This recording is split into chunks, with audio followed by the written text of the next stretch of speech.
तो guys finally हम आ चुके थे अनमेस्ड far house just going to farm episode 2 के साथ। जिसने पिछला वाला एपिसोड नहीं देखा वीडियो डिस्कस से आपको इस सीरीज का प्लेलिस्ट मिल जाएगा, जाके देख लेना। तो अभी के लिए फिलहाल बिना टाइम वेस्ट किए वीडियो स्टार्ट करते हैं। वीडियो का स्टार्टिंग वहीं से होता है जहाँ से पिछला एपिसोड खत्म हुआ था। चेन फैन ने यूकिंग को पूछा था कि तुमने क्या अर्थ के बारे में सुना है। ये सुन के यूकिंग को मन ही मन में सोचता है कि क्या अर्थ। फिर वो इधर उधर घूमता है, फिर दीवार पे वो तस्वीर के ऊपर देखता है। फिर वो मन ही मन में सोचता है कि इस दीवार के अंदर जो दुनिया मैंने देखा है क्या वही अर्थ है। और वैसे भी मैंने कभी ये अर्थ के बारे में मैंने सुना नहीं है, और वैसे भी मुझे लगता है कि इस एक्सपर्ट के सामने मुझे इग्नोरेंस नहीं होना चाहिए। चेन फैन मन ही मन में सोचता है कि अगर किसी को अर्थ के बारे में पता है तो क्या मैं वापस मेरे दुनिया पे जा सकता हूँ। और इधर यूकिंग को मन ही मन में सोचता है कि इस पेंटिंग के अंदर जो दुनिया है और लेजेंड ने जो अर्थ के बारे में डिस्क्राइब किया है ये दोनों सिमिलर है। फिर अचानक से यूकिंग को कहते हैं कि सीनियर मैंने अर्थ के बारे में सुना है। ये सुन के चेन फैन कहते हैं कि क्या तुमने अर्थ के बारे में सुना है। यूकिंग कहते हैं कि लेजेंड के मुताबिक अर्थ को डिवाइन मार्शल कंटेंट कहा जाता है। यहाँ पे स्पिरिचुअल मटेरियल मिलता है, एंशिएंट बीस्ट मिलता है, और यहाँ पे जितने सारे ह्यूमन होता है वो बहुत ही पावरफुल होता है, और उसके साथ साथ डिमोनिक बीस्ट भी बहुत ही ज़्यादा पावरफुल होता है। और अर्थ एक होली लैंड है जहाँ पे हर एक कल्टिवेटर का सपना होता है वहाँ पे जाके कल्टिवेशन करें। क्योंकि ये बातें सुनकर तो चेन फैन बहुत ही ज़्यादा कंफ्यूज हो जाता है, और वो कहते हैं कि क्या अर्थ इतनी औसम है, और यहाँ पे मैं जो अर्थ के बारे में बात करूँ क्या वो वही अर्थ के बारे में बात कर रहे हैं। चेन फैन कहता है कि फिर तो तुम्हें पता होगा कि अर्थ कहाँ पर है।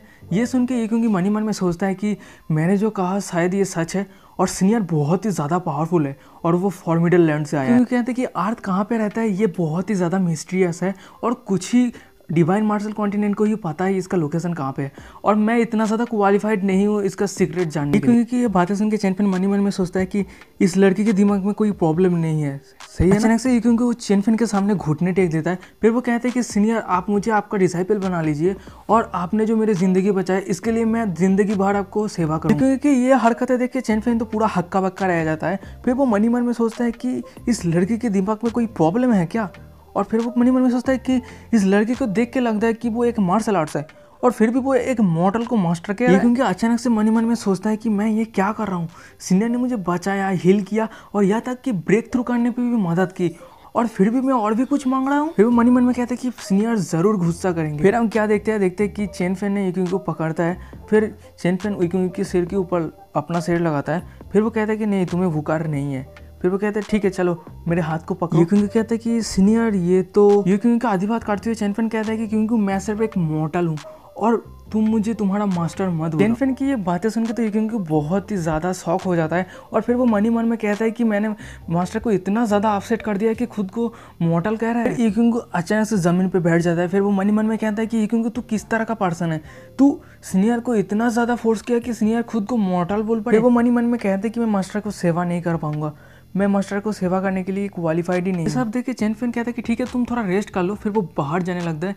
ये देख के यूकिंग मन ही मन में सोचता है कि सीनियर खुद को मॉर्टल क्यों कहा।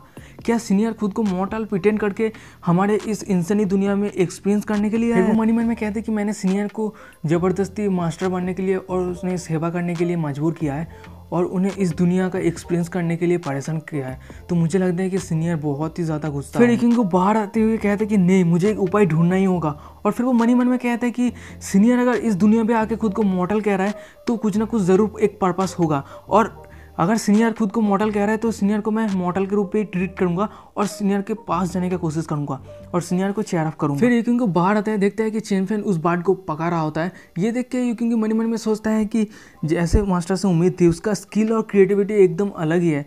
और वो कहता है कि मास्टर खुद को मॉडल प्रिटेंड कर रहा है, वैसे भी वो बहुत ही ज़्यादा हैंडसम है, और वो खुद का मार्शल क्यों है वो रिवील नहीं किया। चेन फैन को दिखाए थे जो बार्ड को पका रहा होता है, और वो कह रहा होता है कि इस बार्ड का स्मेल बहुत ही अच्छा आ रहा है, और वैसे भी मुझे गॉड ऑफ कुकिंग का टाइटल वैसे ही मुझे नहीं मिला। यूकिंग को बाहर आते हुए चेन फैन को ग्रीट करता है, कहता है कि सीनियर मैं बहुत ही ज़्यादा यंग हूँ और भोली लड़की हूँ, अगर मैं आपको ऑफेंड कर दिया हूँ तो मुझे माफ़ कर देना। ये सुन के चेन फैन मन ही मन में सोचता है कि फाइनली रेस्ट करने के बाद उसका दिमाग वापस आया है, और वो अभी लगता है कि नॉर्मल हो गया। चेन फैन कहता है कि ओ तो तुम बाहर आ गए, और वैसे कोई बात नहीं है। ये सुन के क्योंकि कहते हैं कि वैसे मैंने आपका नाम पूछना भूल गया। ये सुन के चेन फैन कहता है कि मेरा नाम चेन फैन है, और तुम मुझे मेरे फर्स्ट नेम से बुला सकते हो।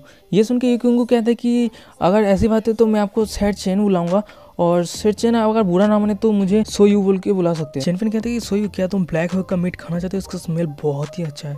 ये सुन के यूकिंग मनी मन में सोचता है कि क्या ब्लैक हॉक ये तो 100 सेट का वन ऑफ द 4 गार्डियन है और उसको ऐसे रोस्ट करके खा रहा है और वो मुझे ये शेयर भी कर रहा है। यूकिंग कहते हैं आपका काइंडनेस के लिए शुक्रिया, पर मैं अभी मुझे अर्जेंट काम है, इसके लिए मुझे जाना पड़ेगा। ये सुन के चेनफेन कहते हैं कि अच्छा ठीक है तो बाद में मिलेंगे। ये सुन के यूकिंग कहते हैं कि ठीक है मैं आपको बहुत ही ज़्यादा परेशान किया इसलिए मुझे माफ़ कर देना और अभी मुझे निकलना होगा। वो ये बोल के निकल जाता है। चेनफेन यूकिंग को जाते हुए देखता है और वो मन में सोचता है कि मार्शल आर्टिस्ट से ऐसे ही उम्मीद थी, वो कहीं पे भी उड़ सकता है और कहीं पे भी डिसअपियर हो सकता है। और फिर वो मन में सोचता है कि मैं कब मार्शल आर्टिस्ट बनूंगा। सीन शिफ्ट होता है मैं क्लाउड स्वॉर्ड सेट को दिखाए देते हैं जहाँ पे जो नेम प्लेट रहता है वो गिरा रहता है और वहीं पे बहुत सारे लोग मरा पड़ा रहता है। फिर हमें दिखाया जाता है कि बहुत सारे खतरनाक बीस्ट और यहाँ पे इंसानों के बीच में बहुत ही घमासान युद्ध चल रहा होता है, एक दूसरे के ऊपर बहुत ज़्यादा भारी पड़ रहा होता है। फिर हमें एक इंसान को दिखाया जाता है जो बहुत ही मुश्किल से खड़ा हो रहा होता है और वो किसी को कह रहा होता है कि यांताई और तुम लिनतियाओ, तुम दोनों बास्टर्ड, तुम बहुत ही ज़्यादा अनग्रेटफुल हो। फिर हमें फाइनली उस इंसान का फेस को दिखाया था, वो कह रहा होता है कि मैंने तुम्हें हमेशा अच्छी तरह ट्रीट किया है, फिर भी तुमने क्यों मुझे धोखा दिया और दुश्मन के साथ जुड़ गया। और फिर हमें दिखाया था कि उस इंसान का जो आइडेंटिटी है वो कह रहा होता है वो क्लाउड स्वॉर्ड सेट का पेट्रियार्च है या जुंग हाओ। फिर हमें फाइनली वो दोनों इंसान को दिखाया था, जो लिथियास होता है ना वो 7 एल्डर होता है और यंग ताई होता है वो 3rd एल्डर होता है क्लाउड स्वॉर्ड सेट का। तो गाइस देखो मैं आप सभी को बता दूं ये दोनों वही है जो इस क्लाउड स्वॉर्ड सेट को धोखा दिया था। उनमें से 7 एल्डर लिथियास कहता है कि अरे बुड्ढे तुझे फॉलो करके मुझे क्या फ़ायदा, तू 30 साल से मार्शल स्पीड ड्रिल पे पड़ा हुआ है, अभी तक ब्रेक थ्रू भी नहीं किया है।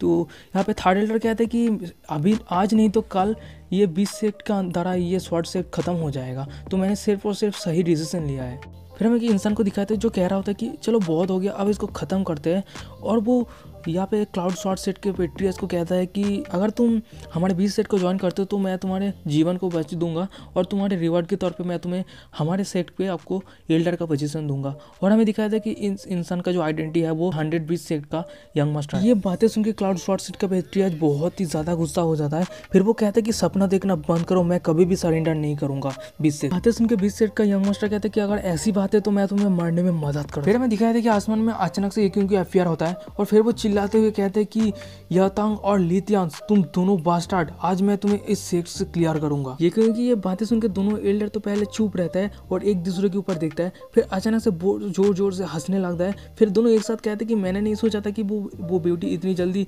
वापस आ जाएगा मरने के लिए। ये क्योंकि यहाँ पे देख के सेट पेट्रियच कहता है कि सोई तुम यहाँ पे वापस क्यों है, तुम यहाँ से भाग जाओ। ये सुन के ये क्यों कहते हैं कि फादर तुम मुझे ये छोड़ दो। तो यहाँ से हमें पता चलता है कि स्वॉर्ड सेट का जो पेट्रियच है वो ये क्यों का फादर है।